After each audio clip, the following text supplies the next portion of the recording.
मुझे आज भी वह दिन याद है जब मैं अपनी शादी के 3 साल बाद हिंदुस्तान वापस आया था। घर का हर शख्स एयरपोर्ट पर मौजूद था, जिसमें मेरी 2 साल की बेटी आलिया भी थी। मेरी आंखें दीपक को ढूंढ रही थी, लेकिन उसको वहां ना पाकर मैं थोड़ा बेचैन सा हो गया।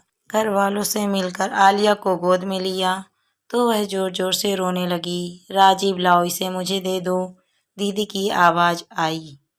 तो फौरन ही मैंने दीपा को पूछ लिया, दीदी दीपा क्यों नहीं आई मुझे लेने, और इतनी छोटी सी बच्ची को भी भेज दिया।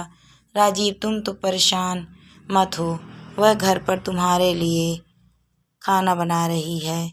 वह कौन सा रोज रोज काम करती है, आज सब लोग तुम्हें मिलने आए तो इसीलिए खाना बना रही है। मैं दीदी की बात सुनकर खामोश हो गया। एयरपोर्ट से घर तक कोई 1 घंटे का सफर था। मैं पूरा रास्ता आलिया से खेलता रहा। अब वह मुझे देखकर हंस रही थी। सब कुछ अच्छा सा लग रहा था, लेकिन दिल उदास था। काश दीपा भी आ जाती। 3 साल हो चुके हैं उसे देखे। क्या खाना ज्यादा जरूरी था, मिलना नहीं? मेरे दिल में कुछ अजीब अजीब सा सवाल उठ रहे थे।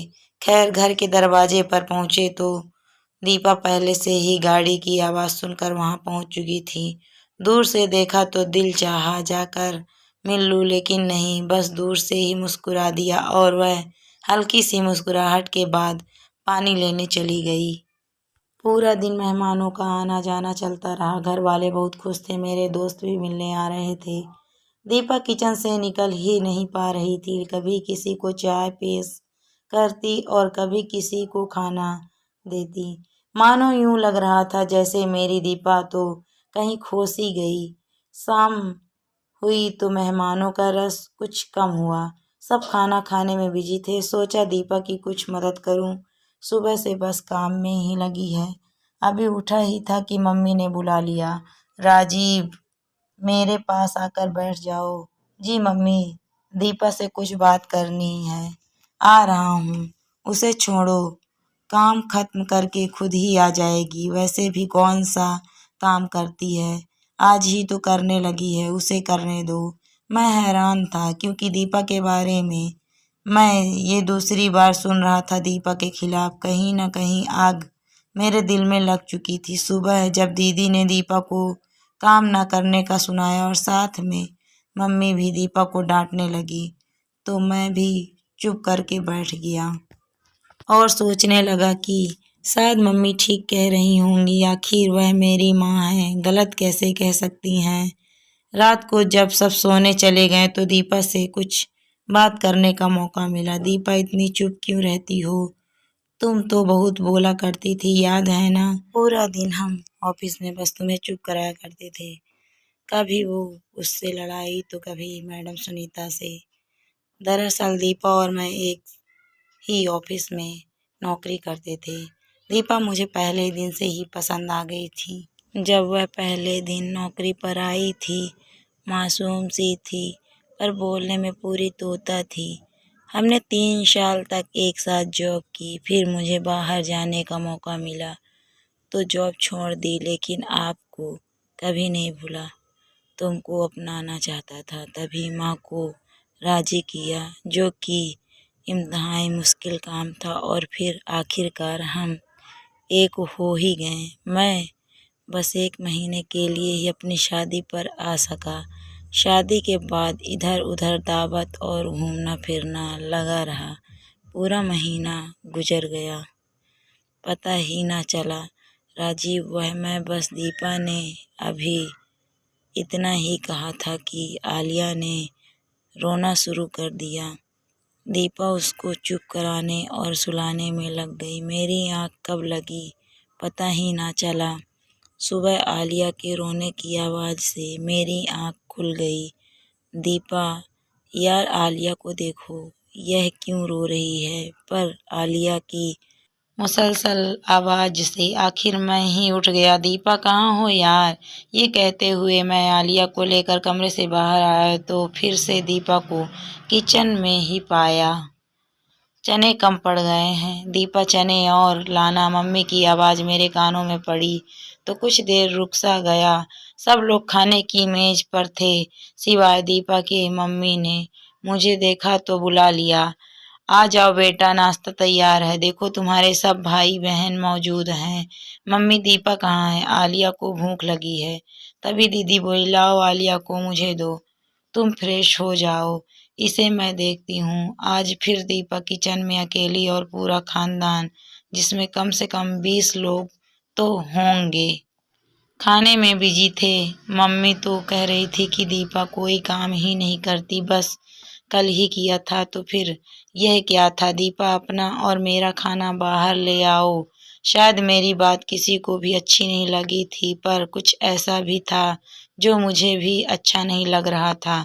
सुबह से दोपहर, दोपहर से शाम दीपा का बस एक ही काम था कि वह हर किसी की ख्वाहिश पूरी करने में लगी रहती। मैं समझ चुका था कि दीपा इतनी चुप क्यों हो गई। मेरे घर में आ जाने के बाद दीपा के चेहरे पर फिर से कुछ बदलाव आना शुरू हुआ था। शायद मेरे जाने के बाद सब उस पर हावी हो जाएंगे, तभी वह थोड़ा सहम चुकी थी। वक्त गुजरता रहा, अब वह काम छोड़ भी दिया करती थी या मुझसे कह देती और मैं खुशी से उसकी मदद को उठ जाता। आज मम्मी की आवाज़ आई कि दीपा नाश्ता बना दो। नेहा आई है। नेहा मेरी दीदी का नाम था, जिनकी शादी हमारे घर के करीब ही बाबा के दोस्त के लड़के से हुई थी। दीदी तकरीबन रोज ही हमारे घर आ जाया करती थी। दीपा की कमर में शादी दर्द था। मेरे मना करने के बावजूद वह किचन में गई और नाश्ता तैयार करने लगी। क्योंकि आलिया अभी सो रही थी, इसीलिए मैं दीदी से बात करने में मसरूफ हो गया। दीदी हम सब बहन भाइयों से बहुत प्यार करती थी और हम सब उनको बहुत पसंद करते थे। राजीव प्लीज खाना लगवा ले मेरे साथ में। हाँ ठीक है। मैं सर हिलाकर उठ खड़ा हुआ और दीपा की मदद करने लगा। यह बात किसी को भी अच्छी नहीं लगी। जब नाश्ते से फारिग हो गए और दीपा भी आलिया को लेकर कमरे में चली गई, तब दीदी और मैं एक दूसरे से बातें करने लगे, मसरूफ हो गए। राजीव, तुम जानते हो मैं तुम लोगों से बहुत प्यार करती हूँ। कभी ऐसा नहीं चाहती कि तुम लोग खुश ना रहो, लेकिन मेरी कुछ नसीहतों पर अमल करोगे तो सुखी रहोगे। आगे तुम्हारी मर्जी है। मैं तुम पर ज़बरदस्ती तो नहीं कर सकती। जी जी दीदी, आप बोलें। आपको मालूम है कि हम सब बहन भाई आपकी और मम्मी की बात को ज़रूर अहमियत देते हैं। राजीव, तुम अपनी बीवी की मदद ज़रूर किया करो, लेकिन इस हद तक जब तक कि तुम्हें कोई ना देखे। अच्छा सा नहीं लगता। तुम बर्तन उठा रहे हो और औरतों वाले काम कर रहे हो। जो आदत तुम आज उसकी डालोगे, कल वही रहेगी। जो उसके काम है उसको करने दिया करो। आखिरकार वो आहिस्ता आहिस्ता कर ही लेगी, लेकिन अगर आदत बन गई तो फिर तुम्हें हमेशा ही उसकी मदद करना पड़ेगी। दीदी की बात मेरे दिल को लगी। दिन गुजरते रहे। दीपा मुसलसल काम में लगी रहती। कभी मेरा दिल चाहता तो बस आलिया के लिए दूध बना देता, उससे ज़्यादा कुछ नहीं। मम्मी नहीं चाहती थी कि मैं वापस दूसरे मुल्क जाऊं, बस फिर वही रह गया। क्योंकि मैं एक मेकअप की ज़िंदगी में जॉब करता था, मैंने इसी काम को घर पर ही शुरू कर दिया, जिससे मैं घर बैठे ही कंप्यूटर से ऑनलाइन मेकअप सेल करके बहुत अच्छा कमा लेता। वक्त गुजरता गया, सब कुछ नॉर्मल था। मैंने कभी गौर ही नहीं किया कि दीपा क्या करती रहती है। जब मेरे 3 बच्चे हुए तो गुजारा थोड़ा मुश्किल हो गया। मेरी दोनों बेटियां तो स्कूल जाया करती थी, लेकिन बेटा अभी छोटा था। तभी मैंने और दीपा ने एक फैसला किया कि हम बच्चों को बेहतर शिक्षा देने के लिए शहर शिफ्ट हो जाते हैं। वहाँ दीपा नौकरी कर लेगी और मैं घर बैठे अपने चीज़ों को सेल कर लूँगा। दीदी के मशवरा किया तो उन्होंने भी उसकी हामी भर ली कि ठीक है, बस मम्मी को मत भूल जाना। मेरी तो ख्वाहिश थी कि मम्मी को साथ ले जाऊं, लेकिन मम्मी अपनों को छोड़ के जाने के लिए तैयार ना थी। वह बड़े भाई के साथ रहने लगी। अब ज़िंदगी बेहद मसरूफ़ थी। मैं पूरा दिन शाम तक ऑर्डर ही लेता और उनको उनके पते पर भिजवा देता। दीपा जॉब में बिजी थी और बच्चे पढ़ाई में। एक दिन दीपा जॉब से आई तो शायद कुछ ज़्यादा ही थक गई थी, आते ही सो गई और हम सब भूखे ही रह गए। दीपा थोड़ा बीमार रहने लगी थी। अब जब वह जॉब से वापस आती तो पहले की तरह चुस्त और ठीक महसूस न होती। अब दोपहर के खाने के साथ साथ हम रात का खाना भी होटल से मंगवा लेते। दीपा रोज़ कहती कि राजीव मुझे डॉक्टर के पास ले जाओ, और मैं रोज़ काम की वजह से ना जा पाता। सालों साल यूं ही गुजरते रहे, ना मुझे टाइम मिला ना दीपा की बीमारी ठीक हुई। नहीं मालूम उसे क्या हुआ था। फिर एक दिन ऐसा आया जब मैं खूब बीमार हुआ। पेट के दर्द ने जैसे मेरी जान निकाल दी हो। सिवाय दीपा के मेरे पास कोई नहीं था। आखिर मेरे घर वाले भी तो हैं, उन्होंने मेरा ख्याल क्यों नहीं रखा। एक दफ़ा फिर मुझे एहसास हुआ कि मैं दीपा के साथ बहुत गलत कर जाता हूँ, लेकिन यह एहसास शायद कुछ दिनों का होता था।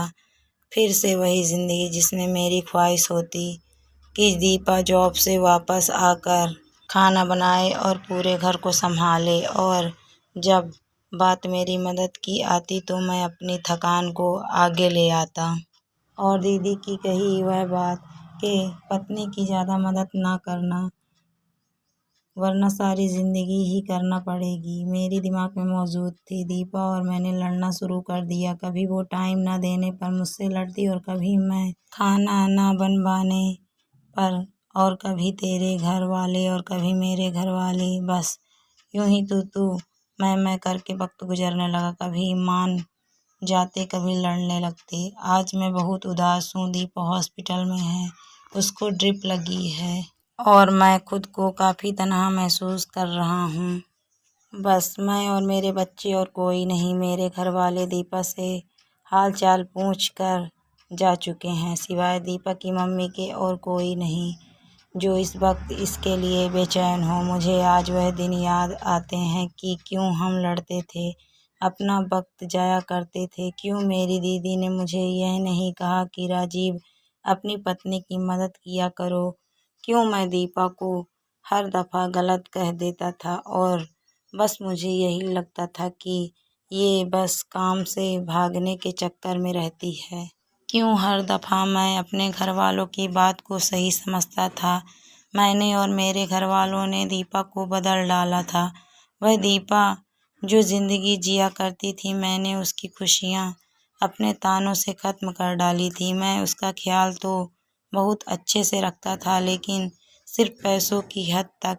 दीपा तुम वापस आ जाओ, मैं तुम्हारे बिना नहीं जी सकता। तुम मेरी ज़िंदगी की साथी हो, मुझे तुम्हारे साथ की आदत है।